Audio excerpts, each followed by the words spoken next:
effect as well.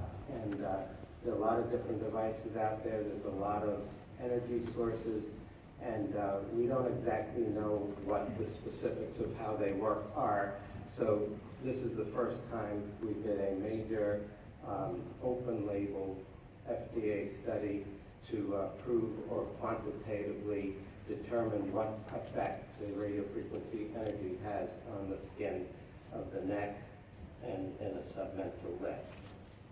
And the final data analysis will be finished by the end of September. So this is the preliminary report we have on the first 70 patients. Here are my disclosures, and pertinent with this would be anything related to Fermi or Almirall. So the study objective was to look at submental lift. The device was the Fermi RF, and our primary endpoint we were looking at was lifting at the area base at day 90. And as I said, we didn't want to just have blinded observers looking at this. We wanted to have a lot of quantitative data as well. And our secondary endpoint was day 180, which is the 6-month mark. So our methods were a prospective open-label single-center study, a single treatment for mild to moderate laxity of the neck and mild to moderate presence of fat in the neck. And our primary clinical endpoint was defined by greater than a 20 millimeter squared lift. And I'll show you those 3D photos. Subjective evaluations was at day 30, 90, and 180 days.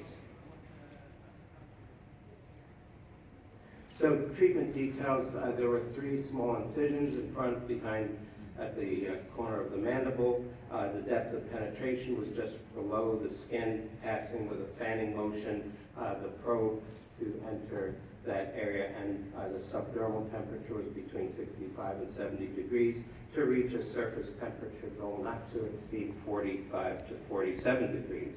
As I said, we wanted a lot of quantitative data here, so we used Canfield 3D imaging quantitative data.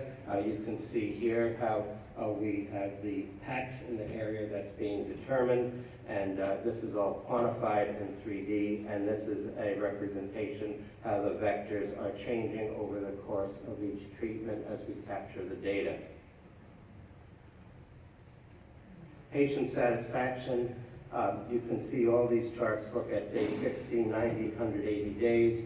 The blue is improved, the gray is not improved. So you can see we were riding with 82, 92, 85% with respect to lift, overall lift, as the patients graded it. Global satisfaction questionnaire on the skin appearance in the 87 to 92% range.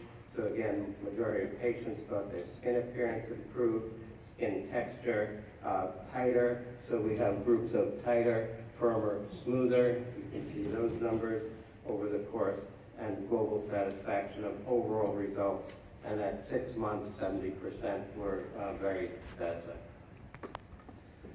Global assessment, would they recommend this to a friend or relative? And at day 90 and 180, 75% said they would recommend. We had physician satisfaction scores that maintained in the high mid-90% range at each time point, in addition to physician rating of skin appearance, again, rating very high, and then the tighter, firmer, smoother points. Overall global results, again, physicians and patients were pretty much the same in their satisfaction. We also wanted to add another quantitative exploratory endpoint. We have a device from Germany that measures quantitatively skin elasticity, and this, again, is a quantitative measure, not subjective. So the average net elasticity increase at day 90 was 18%, at day 180, 6 months, 27.6%. So we had a nice rise in elastic fibers and skin elasticity, which correlates with a decrease in laxity, and that continued to improve over time. Safety, there were no serious adverse events in the first 40 subjects. As you know, with this device, we monitored temperature subdermally and on the surface with a thermal camera. There were no unexpected procedure-related AEs. Most common things patients complained about in the beginning were numbness, fat edema, and swelling. Pain scale, no pain, 0, 10 being the worst. The worst at day 30 was 0.8, and at day 180, 0.4, so less than a 1 in the pain scale, so it was very comfortable for the patients. And then finally, that's all a lot of data, but really, how do we judge whether a device works? How do the patients decide, do they like this procedure or not? They look at the 2D photos, which our eyeballs understand. So I'm going to show you a bunch of these, and you can see we've selected patients with fat, with loose skin, and the improvement you could see at 180 days in the fat, in the skin, and getting better jawline contours.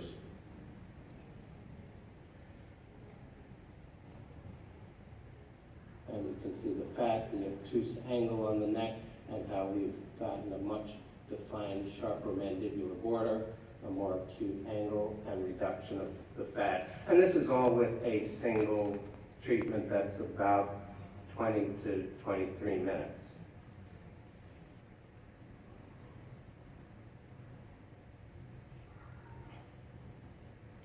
Here you can see, again, very sharp aesthetic angle.